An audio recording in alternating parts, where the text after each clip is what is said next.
Hay una parte que me parece que es importante, que tiene que ver con el diálogo que Montaigne tiene con su época. Esta es una novela, digamos, en que continuamente hay una relación de diálogo, en realidad, con personajes de la época y con episodios de la época, etc. Por ejemplo, Montaigne nace en 1530 y publica en 1580, a los 47 años, su primera recopilación del saber. Publica una advertencia muy interesante. Esa advertencia ya me metió en el tema, me gustó. Porque dice, lector, yo soy yo mismo el tema, la materia de este libro. Si te interesa, puedes leerlo. Y si no, déjalo a un lado y andate tranquilo. No pasa nada. Eso es el comienzo de introducción de Montaigne. Así que Montaigne se retrata a él, pero se retrata a él en relación con su pueblo, con su torre, con su mujer, con su familia, con sus amigos, con su padre. Dice que el padre era el mejor padre que podía existir, el mejor padre del mundo. Pero se ríe un poco del padre amablemente, porque dice que el padre tenía gran respeto por la cultura, pero no tenía mucha cultura.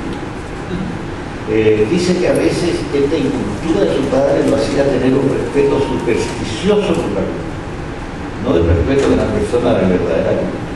Pero este padre, tan curioso, le contrató a un suizo alemán para que fuera su profesor con la condición de que le hablara solamente en latín, desde que era un niño de meses.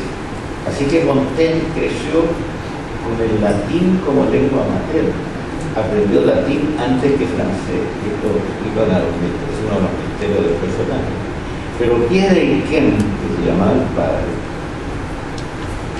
es que en el fondo no lo respeta demasiado y ni siquiera le toma el nombre. Porque Montaigne era nieto de un comerciante en pescado. En esa época el pescado se ahumaba para vender. Su padre sigue la línea, es una muy buena persona. Dice que se casó virgen a los 31 años de edad. Dice Montaigne de Pierre Eichen, que era un poco ignorante, pero tenía la superstición de la cultura. Y que era muy fuerte, que subía la escalera cuando tenía 70 años, la subía corriendo. Y ganó en 2 peldaños. Y, en fin, y que después se murió y que fue una persona estupenda, que es una gran herencia moral y además material. Cosa que Montaigne toma muy en cuenta, porque esa herencia material la usa, primero, para hacerse escritor y no depender de nada, ni del rey, ni de nadie. La usa para eso, pero la usa además para conservar un modo de vida un poco marginal que es más popular. Tan marginal que se aisló en el tercer piso de la torre. Rechazó una petición de Enrique IV, cuando recién era rey, y que había sido amigo de él desde que era príncipe, y desde que era rey de Navarra, después porque eran de la misma región. Rechazó una petición de Enrique IV de irse a trabajar en la corte con él. Y le dijo, mire, tengo todo lo que necesito. Y lo único que yo quiero es vivir a la sombra de los niños, en mi torre. Así que Montaigne tuvo que quedarse ahí y además hizo otra cosa, que es muy importante en cuanto a la relación con el padre. Se cambió de nombre. De llamarse Eichen como el padre, se convirtió en el señor de la montaña. Era dueño de ese torreón, se declaró señor de la montaña y se inscribió así, fue toda la vida en el señor de la montaña. Así que también es bastante curioso.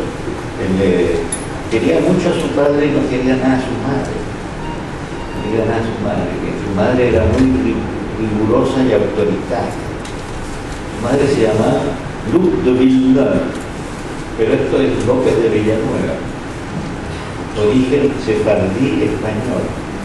Y estos comerciantes sefardíes y franceses esa región, comerciantes de pescado, eran motivo de cierta risa también de la gente de la región. Por ejemplo, se decía que la torre tenía olor a pescado y que los títulos de Montaigne tenían olor a pescado, para decir que no eran títulos reales, que eran producto del comercio, del dinero. Pero a Montaigne le gustaba mucho la tradición aristocrática francesa y le explica maravillosamente la cosa. Y conocía la historia de Francia al revés y al derecho, así que, bueno, señor de la montaña.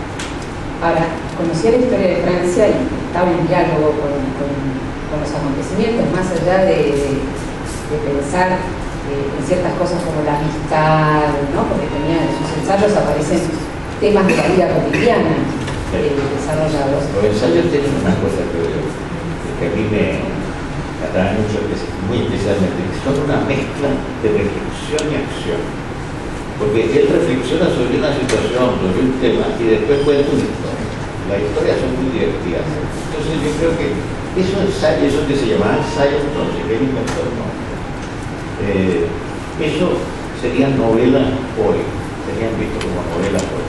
Él sacó la idea del ensayo de la antigüedad, de los filósofos antiguos que eran filósofos literarios o historiadores literarios, filosóficos. A él le gustaba sobre todo Plutarco y Séneca. Plutarco y Séneca. Pero no le gustaba mucho Platón, era pesado, riguroso, demasiado estructurado. Así que su inclinación era por estos ensayistas muy libres que eran Plutarco, ensayista histórico, y Séneca, ensayista moral. Ahora, lo que sí me parece importante es en ese diálogo con la historia está todo el tiempo en tu novela la marca de la historia y de la intimidad y de cómo se cuenta una y cómo se cuenta la otra, casi sin poder alcanzar nunca a ninguna. Es decir, en la historia aparece, por ejemplo, Jules Michelet como personaje prácticamente. Pero aparece como personaje, pero aparece como antípoda de Montaigne. Exacto. O sea, Montaigne es el tipo... Casi como tergiversador.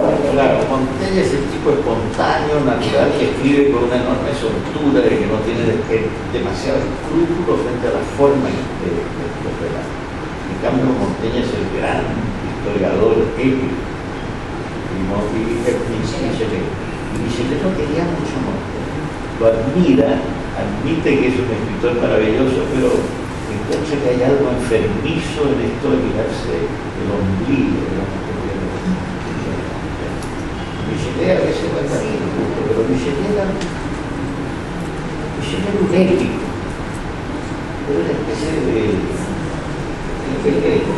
su historia de Francia, la historia general, que es una historia de la Revolución Francesa, que es uno de los mejores libros de la literatura francesa, pero su historia general es como el canto general de Neruda, digamos. Es una historia muy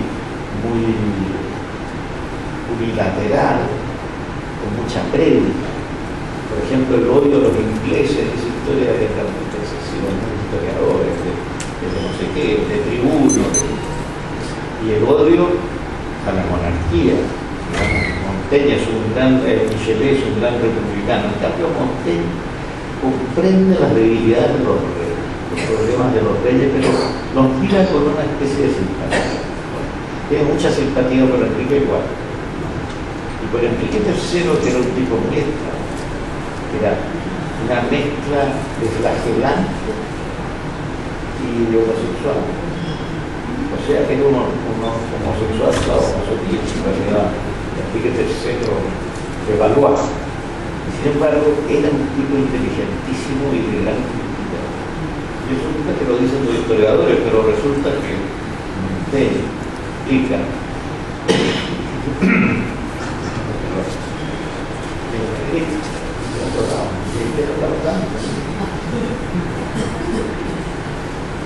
han hecho hablar todos los días, han hablado, no sé, compartido récords mundiales de hablar. Ahora que me voy a decir,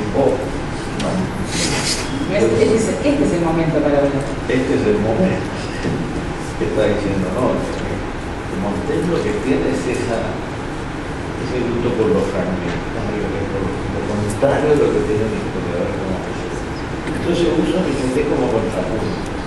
Eso fue una decisión, porque es interesante pensar una novela basada en la vida de un escritor que acompaña durante mucho tiempo y encontrar como personajes casi ficcionales a verdaderos contrapuntos de la historia, porque has tomado personajes reales para convertirlos en personajes ficticios.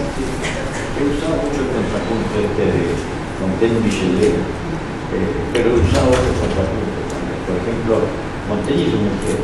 Su mujer es una persona interesante. ¿Françoise o...? Françoise de la Chassagne. Su mujer es interesante. Una señora, es una hija de familia, pero tiene grandes virtudes domésticas y probablemente ya burguesa, porque es burguesa, es organizada, pone muy bien la mesa, atiende muy bien a los invitados. Incluso Enrique IV llega cuando todavía es rey de Navarra, Enrique de Navarra, llega como con 50. Entonces los aloja a todos, les da de comer a todos. Y Montaigne no tiene que preocuparse más que de conversar con las mujeres, de hacer la conversación. Además le tira un venado por un bosque para que se dedique a cazar. Pero ella ordena y organiza muy bien la cosa. Y él es un marido bastante ausente, porque él cada cierto tiempo se escapaba de su torre y se iba a París y a otros lados, se iba de cacería también. Y llegó una vez a Roma en un viaje de 2 años. Y dicen las malas lenguas que había en la época y que hay hoy. Hay biógrafos que tienen mala lengua. Por ejemplo, hay un biógrafo norteamericano de Montaigne que se llama, no olvido el nombre ahora, Robert Montaigne. Bueno, este biógrafo, Robert Frey, dice que la señora de Montaigne, cuando él la dejaba sola, se metió con el hermano menor. Bueno, puede ser, porque el hermano menor, a diferencia de Montaigne, que era muy activo y tanto, el hermano menor era bastante ocioso, que andaba siempre merodeando por ahí, y además, según las crónicas, tenía buena figura, era guapo. Ocioso, guapo, y estaba siempre a disposición, tenía todo su tiempo. Entonces hay una historia de una joya que salió de un joyero de la madre de los Montaigne y que terminó en el joyero de François de la Châtaigne. Y parece que el que hizo este traspaso de las joyas era el hermano menor que se llamaba Arnaud. O sea, hay motivos para pensarlo, pero no seguro. Es otra parte en que el novelista puede intervenir. Pero lo que sí es seguro, es claro, es que Arnaud, que se dedica al deporte, que era un ocioso, que se dedica un playboy que se dedica al deporte, a esas cosas, a las cacerías, murió de un pelotazo, porque se usaban las pelotas más duras, que eran las que se usaban en el juego de pelota, y de repente la muchacha estaba en la torre, que tenía una torre diferente a la torre de Montaigne, no estaba la de ella muy poca. Entonces se preocupó de asegurar su independencia, entonces por una de estas ventanitas que aparecen aquí, espiaba a la mujer de ella lo que estaba haciendo, que volvía a su mujer. Entonces ella se supone que estaba en esta torre y oyó el golpe, y después oyó los gritos de la gente, y bajó y Arnaud estaba mal. Lo llevó a su habitación y lo puso en la cama. Pero no se puede saber nada. A mí me encanta esa historia en que hay una parte que no se puede saber, que eso no se puede imaginar. Cuando sé toda la historia me parece menos interesante. Bueno, está el llanto de ella también, un llanto callado, con la muerte de Montaigne. Eso es lo que sufrí yo, claro, llanto callado, discreto.